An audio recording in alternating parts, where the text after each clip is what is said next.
Hi, I'm Sherry Gregory, and I am a recovering self-improvement junkie. I used to own almost all the books on the self-help aisle of Barnes & Noble, and I would go back regularly to see if new titles had been released. I used to love watching talk shows where they would bring on an expert to solve somebody's problem, and my challenge to myself was to try to come up with the right solution before the expert did. And whenever that happened, I was so proud of myself. I used to love going to workshops and seminars, always looking for the one that was finally going to make the big change in my life. And oh my goodness, the number of programs I have started, whether it was an eating plan or an exercise regimen, and always, this is the one. This is going to make the big difference. Well, after years and years and then decades of that, I started to really wonder, is change even a possibility? Like, can my story change, or am I just going to be living the same old story year in and year out? Maybe you've wondered the same thing.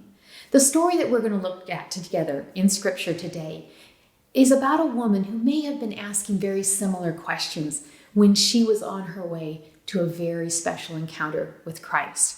Now, there are 3 Gospels that actually tell this story, each in their own way. For the sake of time, I'm going to share Matthew 9:18 through 26. It's the shortest one, but you can also find it, and I'll also be referring to Mark 5:22 through 43 and Luke 8:41 through 56. While he, Jesus, was saying this, a ruler came and knelt before him and said, "My daughter has just died, but come, put your hand on her, and she will live." Jesus got up and went with him, and so did his disciples. Just then, a woman who had been subject to bleeding for 12 years came up behind him and touched the edge of his cloak. She said to herself, "If I only touch his cloak, I will be healed."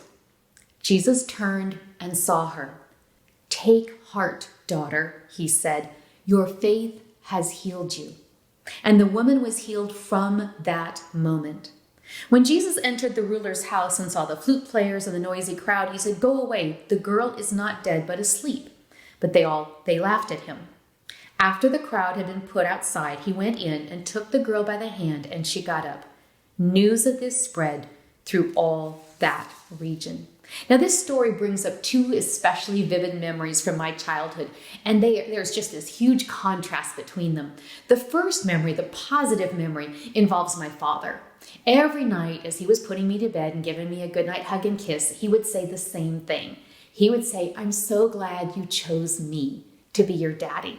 And even when I was really, really little, I knew that this was absurd, and I'd be like, "Daddy, I had nothing to do with it." So I would protest, but it made me feel wonderful every time he said it. I knew without a shadow of a doubt that I was his adored little daughter.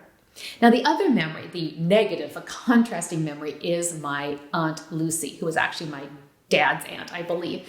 And oh my goodness, this woman could complain like nobody's business. She would come to dinner and give what we called an organ recital. She would just go through every part of her body, telling us how badly it hurt and the surgeries, and oh my goodness.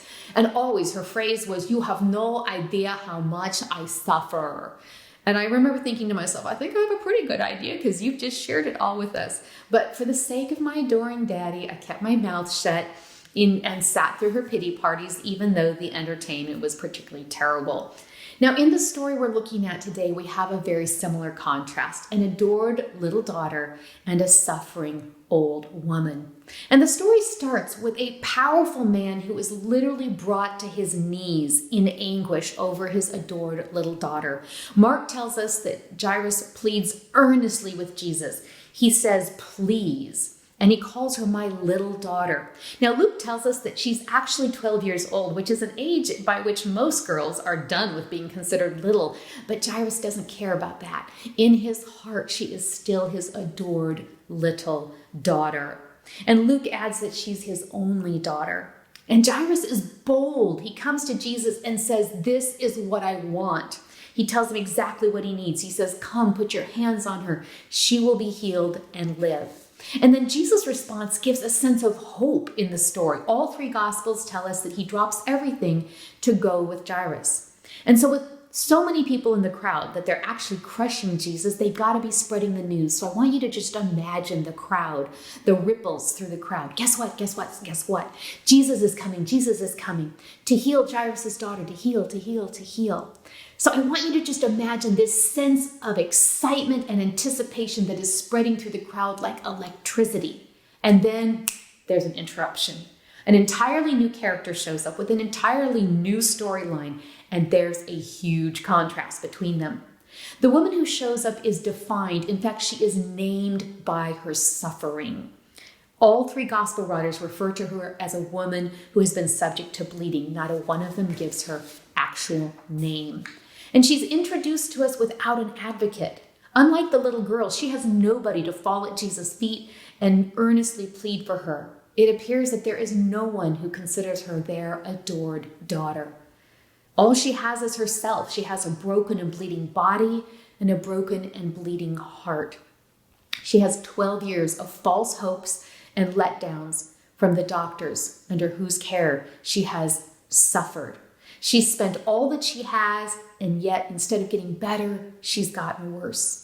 So I just want you to imagine this suffering old woman as she kind of sneaks up behind Jesus. She doesn't go face to face because that's way too much risk. There's a couple things that she's afraid of risking. The first is the risk of discovery. We know that culturally she shouldn't be there at all. Because of the bleeding, she's unclean. But even beyond that, 12 years of suffering is a long time. Maybe she had friends and family who could support her to begin with, but after so many years, I wonder if she was somewhat like my Aunt Lucy, where everybody was like, oh no, here she is again. And then the risk of disappointment, and I can't help but wonder if this was even worse than the risk of discovery. Will Jesus turn out to be one more false hope? Will he just be one more letdown? And so she's thinking to herself, if I just. She's very much unlike Jairus, who boldly tells Jesus what he wants. She just creeps up from behind with such minimal expectations. She plans a quick touch and go, a quick contact, but not connection with Jesus. I feel like I know this woman. I know what it's like to be defined, to be named by my suffering. My Aunt Lucy is not the only woman in my family who can give an organ recital. Here's the short version of mine. When I was in 8th grade, I was dumped by my boyfriend, and he dumped me for my best girlfriend.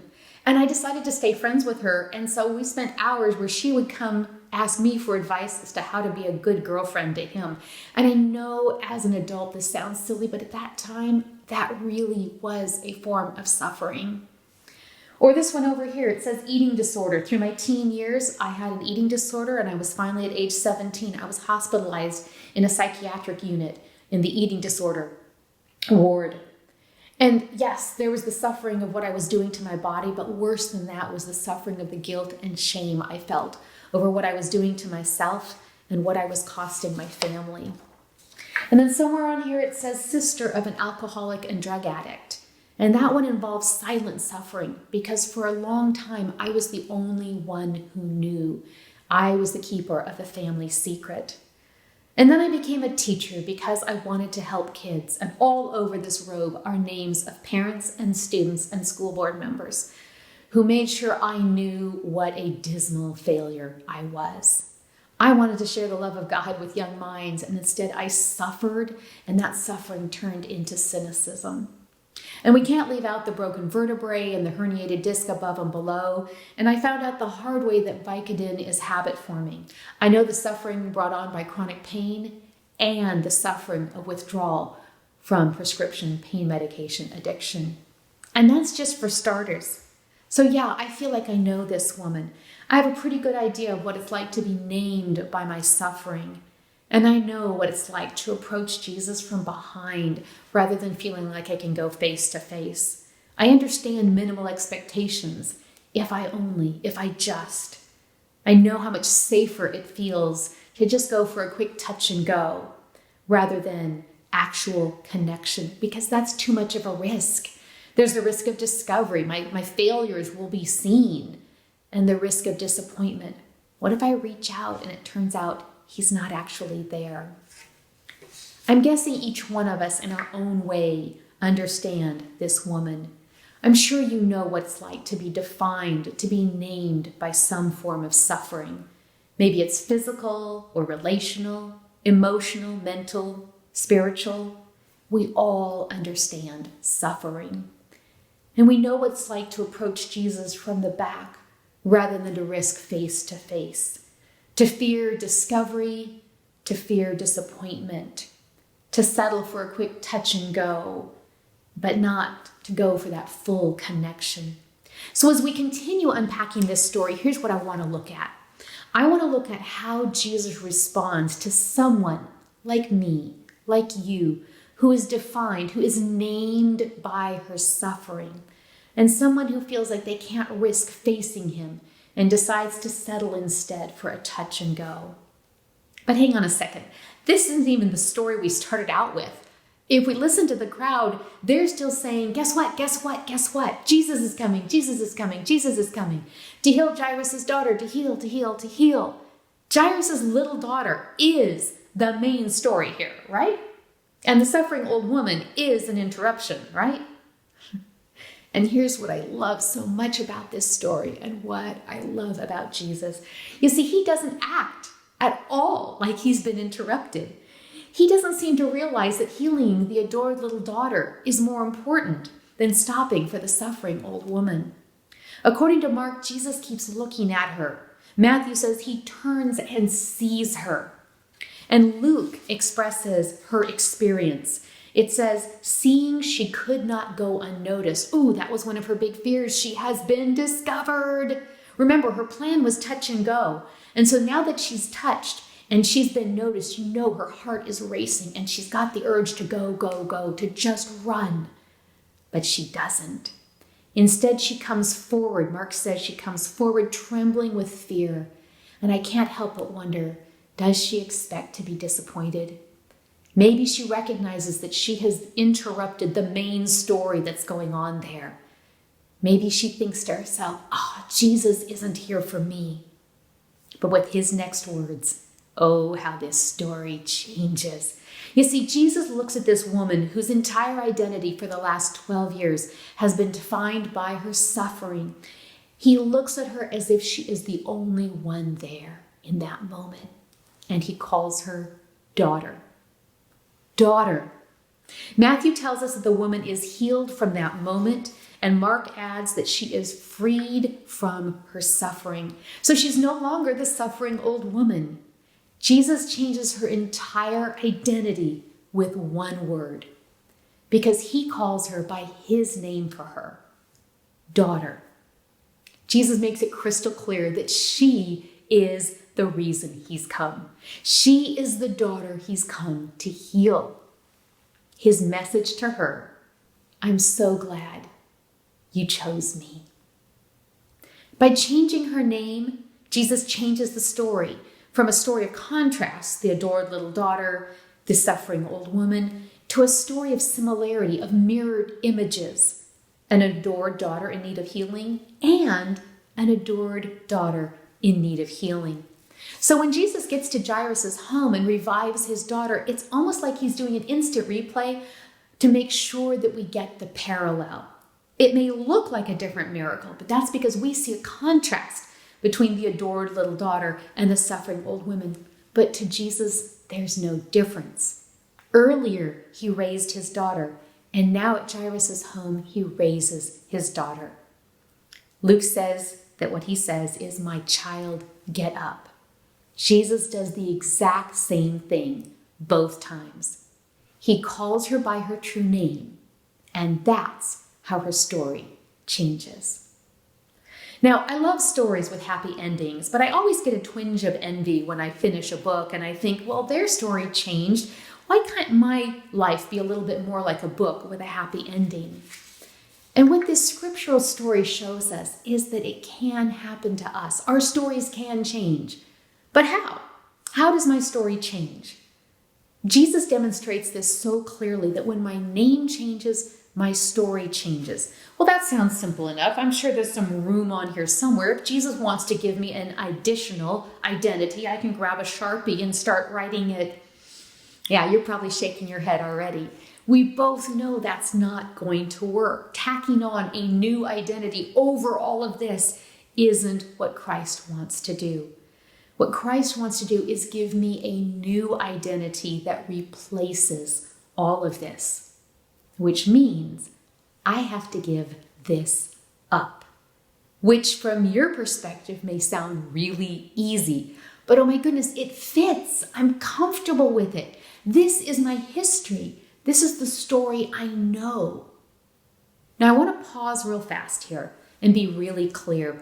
I'm not talking about giving up healthy pain, normal grief, or the loss process. What I'm talking about here is stale, old suffering.